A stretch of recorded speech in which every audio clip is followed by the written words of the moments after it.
মামা তোমার নামটা কি? রাকিব হাসান। তুমি হিন্দু না মুসলমান? মুসলমান। আটটা মুট করো, তোমারে কয়টা কথা কইয়ে দিয়ে যামু। অবশ্যই কথা কয়টা যদি সত্য হয় হাসা বলবা তো? অবশ্যই। মিথ্যা কইলেও কিন্তু আল্লাহর কাছে ঠেকা থাকবা। না মিথ্যা বলবো না। তুমি যেই দল সাপোর্ট করো সেই দল 36 বছর পরে ওয়ার্ল্ড কাপ পাইছে, কথা ঠিক না বে ঠিক? ঠিক। রাগ করলা? না রাগ করি না। তুমি যেই দল সাপোর্ট করো সেই দলে যেই সেরা প্লেয়ার হয় সেই হাত দিয়ে একটা গোল দেয়, কথা ঠিক কিনা? ঠিক। রাগ করলা?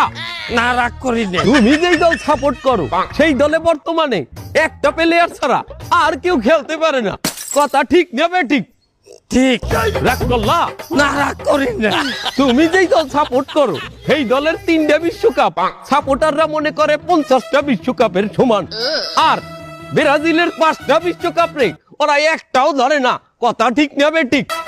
ঠিক। রাগ করলা? না রাগ করি না। তুমি যেই দল সাপোর্ট করো সেই দলের একটা প্লেয়ার বুড়ো হয়ে যাইবে, কেউ তোমরা ওরে ছাড়বা না, ওরে ছাড়া বিশ্বকাপ খেলবা না, কথা ঠিক কিনা? ঠিক। রাগ করলা? না রাগ করি নাই। তোরা কি রাগ নাই? ভাই না রাগ করি নাই। আমার বেলা ধর।